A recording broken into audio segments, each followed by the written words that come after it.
Il est 18 h, bonsoir à tous, voici les principales informations de cette journée.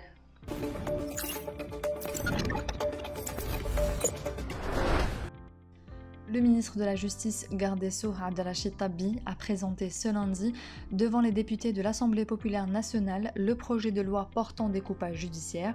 Ce projet contient 19 articles qui peuvent être répartis sur 3 axes dans le découpage judiciaire juste, en ce sens qu'il est proposé l'augmentation du nombre des cours de 48 à 58 conformément au découpage territorial du pays.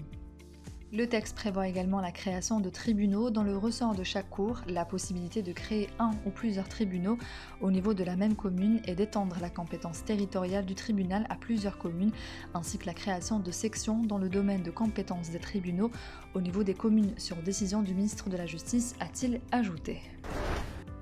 L'opération d'indemnisation des aviculteurs ayant perdu leur élevage durant les incendies ravageurs d'août dernier à Tizi Ouzou a débuté dimanche.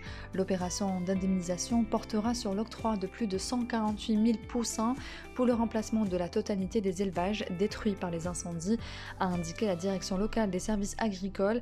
Un premier quota de 31 800 poussins fourni par l'Office régional avicole de l'Est et le complexe avicole des Hauts-Plateaux a été réceptionné par la DSA au niveau de la coopérative agricole polyvalente de Tizi Ouzou, précise la même source, ajoutant que l'opération se poursuivra jusqu'à indemnisation de l'ensemble des aviculteurs concernés. Le taux de remplissage des barrages a atteint 37%, soit 2,1 milliards m3, a fait savoir ce lundi l'inspecteur général du ministère des Ressources en eau et de la sécurité hydrique, Omar Bougalwa. Il a indiqué que cette quantité était insuffisante au regard des capacités de stockage estimées à 9 milliards m3. L'Algérie dispose actuellement de 75 barrages en cours d'exploitation, 5 qui entreront en service prochainement, en sus de 5 autres barrages en cours de réalisation, a fait savoir le responsable. Des pluies orageuses accompagnées localement de chutes de grêle et des rafales de vent affecteront plusieurs wilayas de l'ouest et le centre du pays à partir de ce soir, indique un bulletin météorologique spécial. Les wilayas concernés par ce BMS de niveau de vigilance orange sont Sidi Bel Abbès, Mascara, Redizen, Chlef, Ain Defla, Tissemsilt, Tiaret et Saïda, où les quantités estimées oscilleront entre 20 et 40 mm. Les wilayas de Médéa, Blida, Tibaza, Alger, Boumeldes, Tizi Ouzou et Buela sont également concernés par ces pluies, et ce de lundi à 21 h jusqu'à demain mardi à 9 h, précise la même source.